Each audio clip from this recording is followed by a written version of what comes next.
Amigas y amigos, me da muchísimo gusto saludarlos en esta emisión más de Fuertes Declaraciones. Recuerden que Fuertes Declaraciones es un programa que nace de la necesidad de generar nuevos espacios, porque lamentablemente los espacios tradicionales, los medios de comunicación, no han abierto sus puertas a las opiniones críticas y desde este punto de vista nosotros creemos que los grandes problemas del país requieren de fuertes declaraciones. Y en esta ocasión nos acompaña un especialista en materia electoral, que ya estuvimos aquí platicando ciertos temas muy interesantes, vamos a seguir conversando. Arturo Espinosa, muchísimas gracias por venir. Muchas gracias por la invitación, me encanta estar aquí. Muchísimas gracias. Como ustedes saben, estamos atravesando un proceso electoral inédito, nunca antes visto, o sea, ya no digamos en México, sino en el mundo en general. Tema de la elección de los candidatos al Poder Judicial, ministros, jueces, magistrados, un sinfín de posiciones que están en disputa. Y creo que podemos empezar la discusión preguntándote si las mexicanas, los mexicanos, estamos listos para elegir jueces. Muy buena pregunta. Es un hecho, yo creo que no podemos debatir en torno a que sí, efectivamente, estamos en un proceso totalmente nuevo que nunca se había hecho en México y que nunca se ha hecho a esta magnitud en el mundo. Vamos a elegir tan solo a nivel federal más de 880 cargos judiciales en 2025. Una elección de esta magnitud nunca ha habido en el mundo. Más los cargos de las instancias locales. 19 estados van a ir a elecciones judiciales locales y ahí son más de 1,600 cargos. Es un número de cargos sin precedentes en la historia del universo, del mundo. Yo lo creería así, para ponerlo en su justa dimensión. Y sí estamos en algo nuevo. Creo que la pregunta es muy buena en cuanto a que si estamos preparados. Yo te podría decir de inicio, no estamos preparados. Hace poco más de un año se presentó por primera vez esta propuesta realizada por el presidente Andrés Manuel López Obrador, que sin duda fue una propuesta muy sorpresiva, incrédula en ese momento, no solo porque no tenía los números en el Congreso para hacer una modificación constitucional, sino porque el hecho de plantear una elección de jueces y juezas pues parecía algo fuera de la realidad, totalmente surrealista, no solo para México, para cualquier país del mundo. O sea, la academia, los estudiosos de la justicia, de los poderes judiciales, de las instancias de resolución de conflictos, señalan que no es lo idóneo. Sí, A que nivel nacional parecía que venía de una ocurrencia, ¿no? Exactamente. Una ocurrencia que se transformó en la consumación del Plan C y posteriormente la mayoría artificial de Morena y la modificación constitucional. Y de ahí viene todo. Viene el día de la elección, gana Morena abrumadoramente, porque hay que decirlo, gana abrumadoramente, y de ahí echan el carro para adelante con todo lo que tienen, porque lo primero que dice el presidente es la reforma al Poder Judicial va, y de las 20 que propuse es la primera y tiene prioridad. Y todavía voy a tener de que se instale el Congreso a que yo salga un mes, y en ese mes vamos a ir por las reformas. Y para no hacer el cuento largo, se instala el Congreso, la nueva legislatura, el 1 de septiembre, y el día 4 la Cámara ya había aprobado esta reforma, la Cámara de Diputados.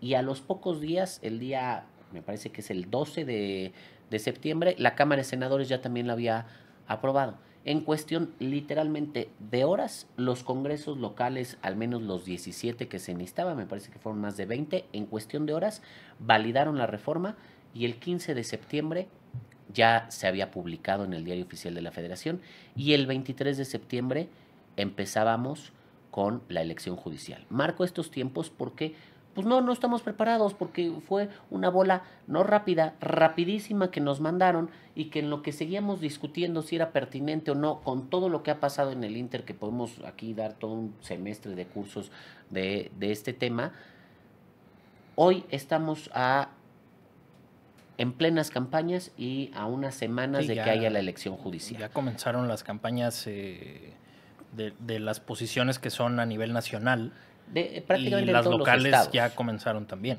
Prácticamente en todos los estados. Y la primera pregunta es, ¿la gente sabe qué hace un juez, qué hace un magistrado, qué hace un ministro? ¿Cuál es la diferencia entre ellos?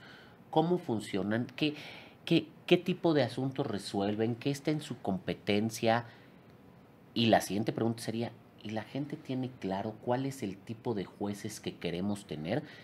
A diferencia de los cargos de elección popular tradicionales, legisladores, legisladoras, presidencia de la República, donde son, por un lado, representantes, los diputados, diputadas del pueblo, los senadores, senadoras de sus estados. La presidencia de la República es una persona que gobierna, que administra la función pública y gobierna. Los jueces y las juezas, las personas juzgadoras, son perfiles técnicos, técnicos de entrada, porque todos tienen que ser abogados y abogadas. O sea, tienen que ser peritos en la profesión jurídica, peritos en derecho, que además están divididos por materia. O sea, el que sepas mucho de derecho penal no quiere decir que tengas el mismo expertise en derecho civil. Y así están divididos los juzgados. Juzgado penal, civil, laboral, administrativo, demás. Bueno, pero mínimo mantuvieron ese requisito, ¿no? Para Eh, entrar a la boleta. Son las especialidades. Por eso son perfiles técnicos, que además tienen que tener cierta experiencia, cierta capacidad, porque están decidiendo asuntos sumamente importantes. Y yo los divido en dos temas, los asuntos que resuelven, unos de justicia cotidiana, otros ya más especializados, pero son asuntos que impactan en nuestra vida y en nuestro día a día desde el punto de vista del ejercicio de nuestros derechos, pero son asuntos que también impactan en el desarrollo del país, en la competitividad del país, en temas comerciales, en temas económicos, en temas culturales, en temas sociales. Son sumamente relevantes y por eso tienen que ser personas con una preparación y una capacidad y una visión y una integridad que les permita resolver estos asuntos, porque muchas veces lo que tienen en juego son patrimonios de personas, vidas de personas, la libertad de las personas, los derechos.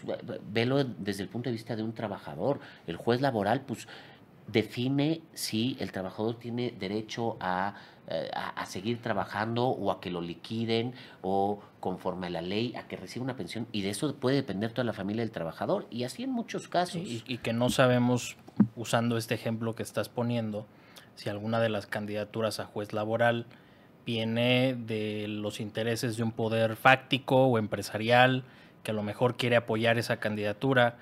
Digo, estamos hablando y suponiendo, pero pues al mismo tiempo se pueden colar candidatos, ya lo aceptó el presidente del Senado, Gerardo Fernández Noroña, pues que pueden venir incluso del crimen organizado.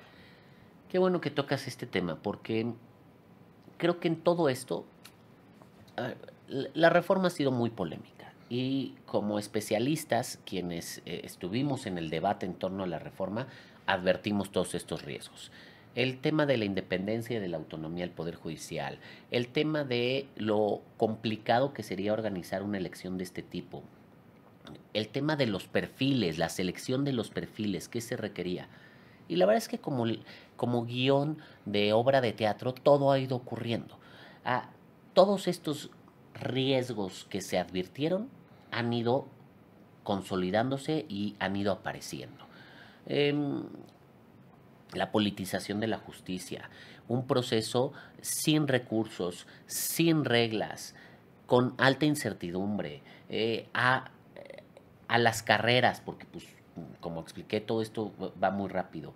Una elección realmente y una transformación del Poder Judicial que realmente se ha hecho sin que se analice si es lo que se necesita o no se necesita. Y hoy en día tenemos un proceso que además se llevó a cabo en dos partes, yo así lo divido: una parte de corte político, que fue toda la parte de la selección de los perfiles. ¿Y por qué digo de corte político? Porque quien dirigió esa parte es un órgano político, la mesa directiva de la Cámara de Senadores, concretamente el presidente de la mesa directiva de la Cámara de Senadores, que era quien iba tomando las determinaciones de qué hacer ante diferentes situaciones que se presentaron. Y lo vimos desde las tómbolas, las pelotitas que estaban ahí en el suelo, las levantaban y las ponían. Cero certeza, cero seguridad jurídica. Lo vimos desde ahí hasta sus declaraciones banqueteras cuando pues renunciaron los integrantes del comité del Poder Judicial. Que vamos a hacer, eso se resuelve rápido con una tómbola y vámonos. Ahorita lo resolvemos, ¿no? Ahorita hacemos mañana la rifa y así se resuelve. O sea, es que ya ni siquiera hablamos de que sea Morena quien haya determinado el proceso, sino que es la presidencia del Senado de la República quien ha dictaminado cómo se va a resolver este procedimiento. Político, y recordemos que nuestro sistema electoral nos tomó años lograr que los órganos de corte político, como es el Congreso de la Unión, no interviniera en las elecciones, que dejara de calificar las elecciones, que dejara de conducir las elecciones, que nos tomó mucho tiempo y ahora regresamos a eso. Entonces, pues, ¿qué podía salir mal? Todo podía salir mal y todo salió mal. Desde los nombres de los candidatos no están completos, se inscribían para ir a un juzgado y los metían para ir a otro juzgado, se inscribían para una materia y los inscribían para otra materia. Por ejemplo, hay juzgados especializados. Juzgado especializado en materia de concursos mercantiles, en materia del nuevo proceso penal acusatorio, en materia de extinción de dominio. Y lo que decían es, caray, ¿y esto qué hace? Dice mercantil, va para un juzgado mercantil. Oye, no es lo mismo resolver temas mercantiles que de concursos mercantiles. Pero bueno, explicarles esta nimiedad que seguro para el presidente de la mesa directiva es una cuestión menor, no pasa nada, pero que en temas jurídicos pues son materias distintas, las estudia separados, hay doctrina separada, y así se condujo. Le mandan al INE las listas y las listas son un desastre. Un verdadero desastre porque hay nombres cruzados, personas que van para 2 cargos distintos, se impugna ante el tribunal y el tribunal, de verdad, en un total desaseo de la impartición de justicia, el tribunal lo que determina es irreparable, los comités de evaluación ya dejaron de funcionar y pues no se puede hacer nada. Y el INE se tarda. Oye, apenas se están imprimiendo las boletas de jueces y magistrados. Apenas están imprimiendo en un proceso de una elección política, digamos, donde intervienen los partidos políticos. A estas alturas las boletas ya están prácticamente listas porque hay que mandarlas a los estados y de los estados a los distritos y de los distritos a las presidencias de casilla. O sea, es toda una logística, porque aparte llegan a los estados y se cuentan, se separan para los distritos, llegan a los distritos y ahorita seguimos imprimiendo las boletas. El último informe del INE es que iban en un avance del 12, 15%, deberían de ir ahorita el 20%. No, oye. Y todo este procedimiento se tiene que cumplir con un tiempo específico, porque la elección es en junio. O sea, estamos a poco menos de 2 meses de que sea la elección. Y pareciera que estamos viendo un proceso que intenta ser como una elección a la que estamos acostumbrados todos a participar, pero que en la práctica no está llegando a ese nivel de calidad y de logro. Mira, Brandon, como lo señalamos, se señaló. Hacer elecciones no son enchiladas. Yo tenía un compañero en el trabajo que decía, es que no es hacer enchiladas, hacer una sentencia, hacer una resolución, no es hacer enchiladas. Hacer elecciones no es hacer enchiladas. Tienes que tener un diseño y esta es una elección totalmente diferente. No es una elección igual a los partidos políticos. Y ellos sí las hicieron como las enchiladas. De entrada, a las prisas. Luego, la legislación secundaria, no, a ver, hazle unos ajustes a la que ya está y vamos a sacarla y decir que ya tenemos legislación secundaria. Oye, debió de haber habido un código de procesos electorales para las elecciones judiciales, un código especial.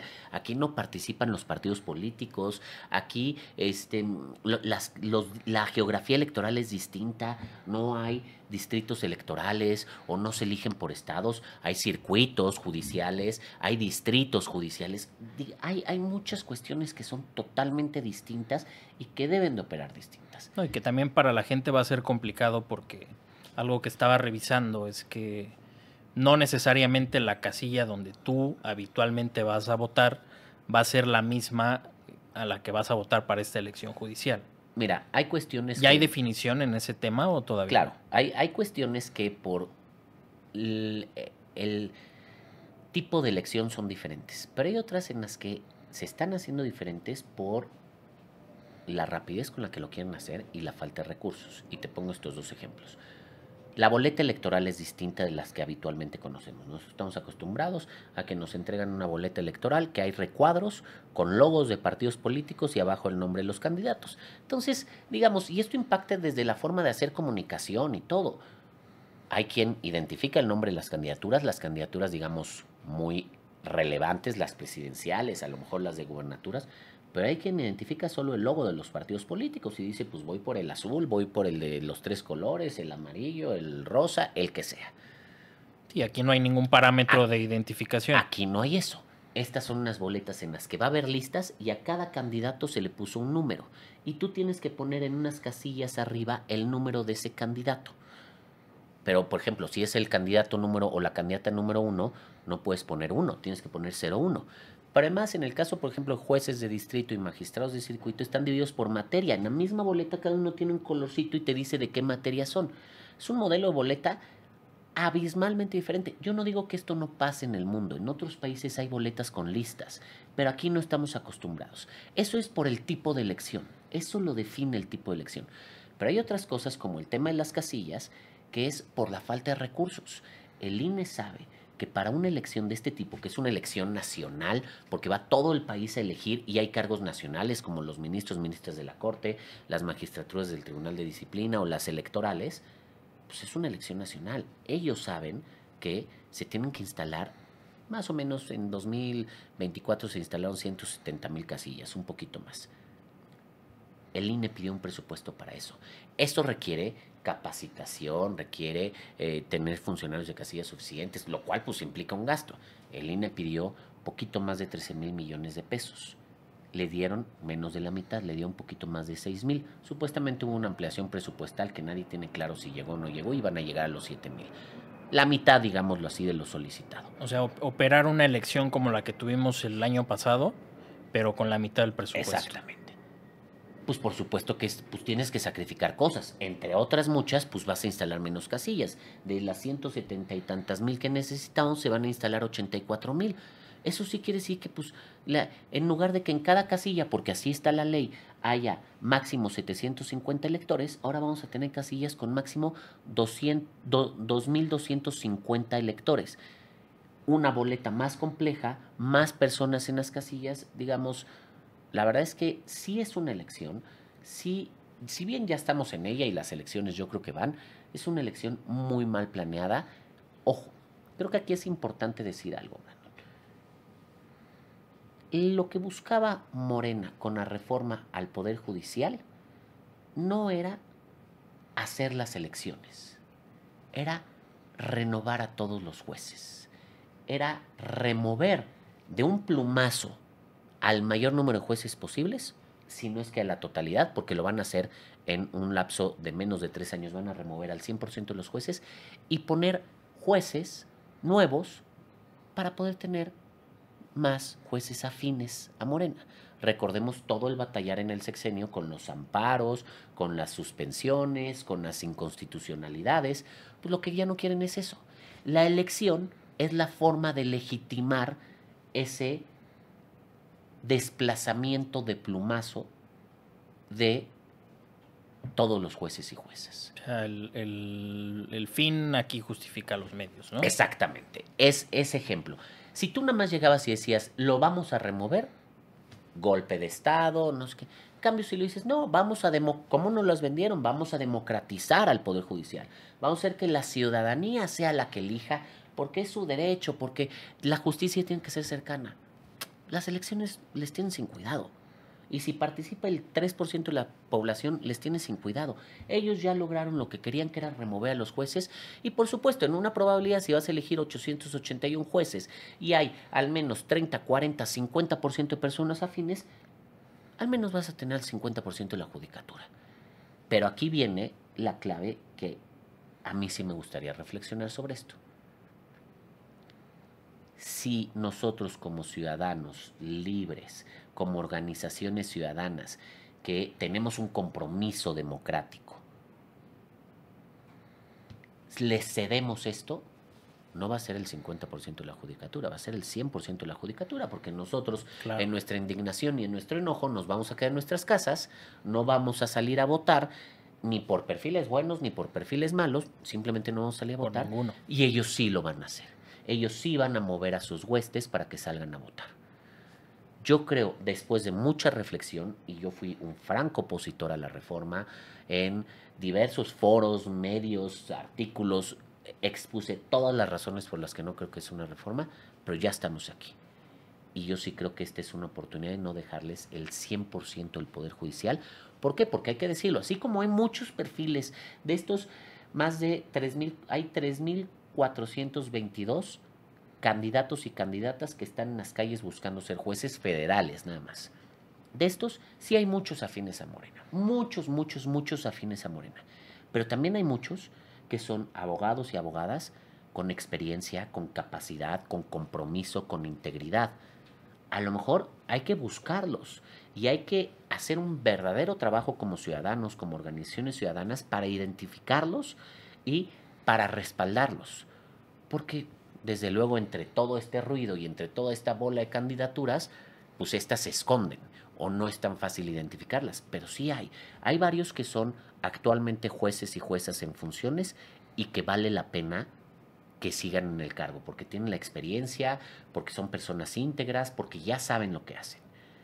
Hay otros muchos que son externos al Poder Judicial, pero que también son valiosos, son abogados y abogadas postulantes, académicos y académicas, y que ven en esto una oportunidad.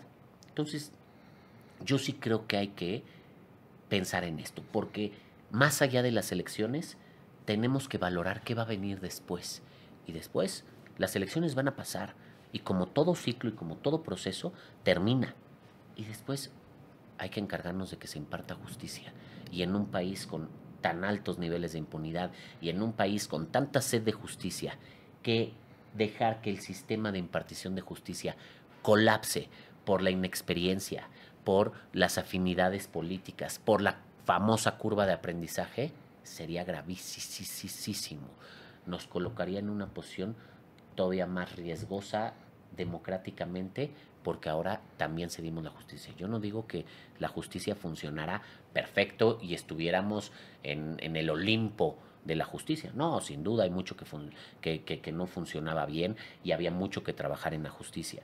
Había jueces y juezas de muy buena calidad y que emitían sentencias realmente protectoras de derechos, realmente garantistas, realmente que ponían por delante el Estado de Derecho, y hay jueces y juezas corruptas, impresentables. Pero bueno, ahora queremos que todos sean con este perfil, o queremos al menos rescatar a unos cuantos que puedan ser la columna vertebral de un poder judicial de la impartición de justicia que nos dé algo de esperanza y que sostengan un poco el frente. Mira, a mí hay algo que me preocupa mucho de esto que comentas, porque siento que el proceso electoral está planteado y organizado para que de entrada, como ya lo mencionaste, no funcione y simplemente sea la imposición de los candidatos que el partido en el poder quiere. Y que el fracaso de este proceso electoral, porque es casi un hecho que muy poca gente va a salir a votar, que los recursos no son lo suficientes para organizar la elección, que esto devenga y tenga como resultado una reforma electoral. ¿Tú qué tan plausible, qué tan probable ves que esta elección, que puede ser una elección fallida en términos de participación, tenga como resultado la modificación del sistema electoral? Mira, yo honestamente, o sea, creo que sí ha estado mucho en vilo el tema de la modificación al sistema electoral de la reforma. Yo te voy a decir, yo honestamente, uno, no lo veo necesario. O sea, no se necesita, el sistema electoral funciona. Y desde el punto de vista de Morena y del oficialismo, tampoco lo veo necesario. Lo tienen cooptado, todo el sistema electoral lo tienen cooptado. Tienen cooptadas a las autoridades electorales a nivel local y a nivel federal. Nada más basta ver las resoluciones del Tribunal Electoral. Son resoluciones totalmente protectoras de los intereses de Morena. Es la primera elección presidencial en la que en la elección presidencial no se anula un solo voto, ni uno, no se les tocó ni con el pétalo de una rosa. Y sí hubo propuestas para anular, no te voy a decir que iba a cambiar el resultado, por supuesto que no iba a cambiar el resultado, pero sí hubo casillas en las que hubo irregularidades y sí ameritaba anular ciertos votos. tampoco es que fueran a perder su mayoría. No iba a pasar nada. No se modificó una sola. Yo hace muchos meses no veo una resolución adversa a Morena. Justo antes de las elecciones, el tribunal dejó de resolver temas de las conferencias mañaneras. Hace poquito resolvió que en 4 habían violado la equidad de la contienda el presidente, el entonces presidente López Obrador, por incidir en el proceso a través de sus conferencias mañaneras. Hace unos meses, o sea, la elección fue hace casi un año. Sí, como que ya para qué, ¿no?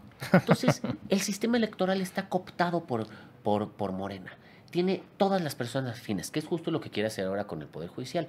Yo no veo que necesite modificarlo. Donde yo veo un riesgo latente en las modificaciones es en el sistema de partidos políticos, que además sería una reforma muy popular. Golpear al sistema de partidos políticos, en que en términos de quitarles prerrogativas, quitarles privilegios, porque los debilitas. Y claro, a un partido que hoy en día es prácticamente un partido hegemónico en el país, tener partidos políticos pequeños, débiles, le conviene. Dices que estás abierto a la democracia y a la pluralidad. Vean, hay muchos partidos políticos, pero realmente son partidos políticos débiles que no tienen condiciones para competir. Yo creo que más bien por ahí podrían buscar una reforma y me parecería riesgosísimo quitar a los plurinominales, y se ha manejado ya quitar a los plurinominales. Que eso sería una medida muy popular. Claro, no son medidas populares. A nadie le gustan los plurinominales porque, pues sí, durante años los partidos políticos han metido ahí a personas que pues, no son populares justamente, pero que son políticamente técnicos. Reducirle el financiamiento público también vende. En un país con los niveles de pobreza y de desigualdad que es como México, decirle a los partidos políticos que viven del dinero del Estado les vamos a quitar dinero, vende. Reducirles tiempos de radio y televisión, pues también les quitas exposición. Digamos, acotar el sistema de partidos políticos, esa es una reforma que sí veo que pueda darse y que me parece altamente riesgosas en las condiciones en las que hay actualmente en el país, en donde hay un partido que es hegemónico prácticamente, o que está construyendo su hegemonía, que gobierna, me parece que más del 80% del país, federal y localmente, porque tiene esa cantidad de integrantes en las cámaras, gobierna una abrumadora mayoría en los estados, tiene la mayoría de los congresos. Eso sí me parece riesgoso. Sí, y por ejemplo, para organizaciones como la nuestra, que está en búsqueda de conformar un nuevo partido político, pues también sería una noticia adversa. Yo creo que implícitamente Morena se autogolpearía con estas determinaciones, pero pudiera ser ni siquiera necesario para ellos contar con la totalidad del presupuesto que ahora tienen. Mira, yo lo pondría de otra manera. Yo creo que una reforma a las instituciones electorales no la necesitan y no tienen por qué pagar ese costo. En su discurso van a decir, seguimos siendo respetuosos, seguimos respetando la autonomía de las instituciones electorales, cuando sabemos que en el fondo las tienen cooptadas. No, porque saben que es un tema sensible. Claro. Ya lo vieron con la fallida implementación del plan A. Exactamente. Pero una reforma al sistema de partidos, al contrario, les conviene desde el punto de vista que tú quieras. Desde el punto de vista técnico, como te digo, pues debilitas a los partidos de oposición, de por sí ya debilitados. A los nuevos partidos que vienen, como ustedes, pues se las pones más cuesta arriba, ¿no? O sea, los nuevos partidos políticos, la verdad es que en México formar un partido político no es sencillo, no solo todo el proceso que tienen que hacer ustedes, las asambleas y los afiliados y el autofinanciamiento y cumplir con las reglas de fiscalización, no solo esa parte.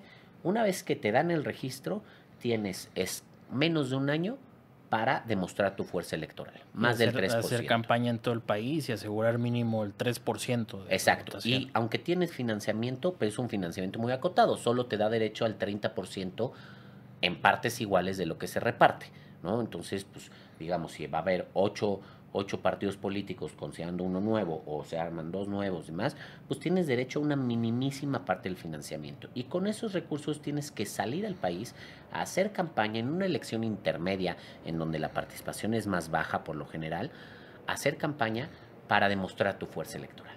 Ahora, desde el punto de vista de la comunicación también les conviene. Nuevamente, la ciudadanía vive enojada con los partidos políticos. A la gente no le gustan los partidos políticos. Y decir que les vas a quitar privilegios que les vas a quitar prerrogativas a los partidos políticos, siempre es bueno. Entonces, por un lado, tienes un compromiso democrático y por el otro lado también tienes un compromiso con la autoridad republicana que tanto ofrecen. Yo más bien por ahí vería una reforma electoral más que una reforma al sistema de fondo. Seguro buscarán algunos ajustes, hay que tener mucho cuidado con el tema del padrón electoral porque andan cazándolo porque pues, es la base de datos más grande de ciudadanos que hay en el país.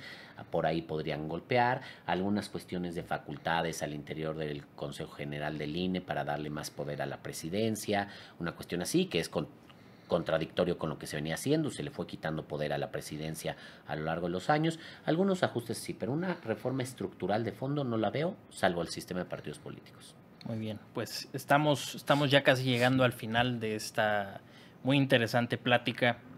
A mí me gustaría cerrar fuerte preguntándote si vas a ir a votar a la elección judicial, sí, no, ¿por qué? Mira, es un tema muy importante, es un tema que yo he reflexionado mucho. Como te dije, he sido un firme detractor de la reforma. Me parece que no es la reforma que necesita el país y lo he hecho con argumentos. Estuve en algunos de los foros que organizó la Cámara de Diputados, he estado en diferentes espacios. Yo incluso fui a Bolivia previo a todo esto a entender cómo funcionaban las elecciones judiciales y cuáles han sido los resultados. Han sido perniciosos. El propio gobierno boliviano reconoce que no, la justicia boliviana está paralizada, pero hemos dado la batalla en todos los frentes, en la calle, las batallas jurídicas, hemos ido a instancias internacionales en todos los frentes. Ahora, lo que yo te diría es, después de esta reflexión, justamente lo que decía hace rato, ya estamos aquí, va a haber elecciones. Ahora el nuevo modelo es elegirlos a los jueces. Y es algo que no va a cambiar pronto porque se necesita una mayoría contraria para poderlo hacer. Creo que la adhesión es participar o no participar. Nos involucramos o no nos involucramos. ¿Por qué lo digo? Porque si no sería cederles el 100% de la judicatura. Y yo creo que eso no es opción. Yo creo que sí debemos de buscar al menos un último dique de contención que sea algunos jueces, que sean jueces que realmente defiendan el Estado de Derecho, que realmente tengan un compromiso con la justicia, con los derechos humanos y que realmente protejan al Poder Judicial y su autonomía y la independencia de los jueces. Por eso yo te digo que sí voy a salir a votar, todavía no sé por quiénes, tengo que hacer mi investigación y en aquellos cargos que me toque votar y en donde no encuentre personas que me parezcan que cumplen con el perfil de juzgador que yo considero, no anularé ese voto. Voy a votar solamente por personas que creo que van a aportar a la justicia y que tienen un compromiso con la justicia. Muy bien, pues creo que esto nos deja una gran reflexión. Hay mucha gente que sigue muy dudosa de si salir a participar, no salir a participar. Yo creo que la opción nunca es llamar a no participar, porque el derecho al voto pues, es un derecho ciudadano que costó muchísimo y que ya teniéndolo, pues más bien es la reflexión no tanto de si legitimar o no este procedimiento, sino de ver hasta qué punto tenemos una capacidad de influencia y de acción y de no permitir que el Poder Judicial quede en control de una sola forma de ver las cosas y de una sola visión de país. Yo creo que eso es importante y eso es lo que te diría. Creo que cada quien tenemos que hacer esa reflexión bien informados sobre lo que implica, sobre los alcances de la reforma y lo que sí llamaría es a dejar esa actitud negacionista y de enojo. Estamos enojados, sí, no nos gustó la reforma, es cierto, pero tenemos que ver hacia adelante porque pues el país sigue y la justicia sigue y si nos quedamos en el pasado, en los berrinches, en los enojos, en las frustraciones, pues vamos a ceder todavía más terreno del que ya se ha perdido. Y a lo que sí me gustaría llamar a la gente, creo que esto es un llamamiento válido, es hacer observadores permanentes de este proceso electoral.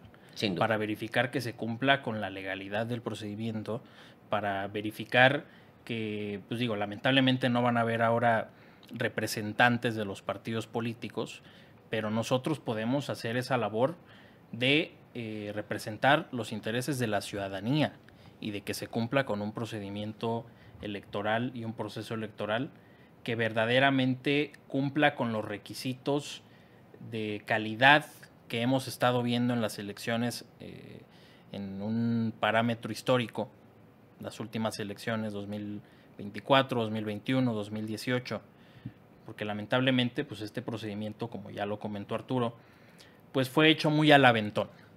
Entonces tenemos que vigilar que cumpla con ese estándar de calidad.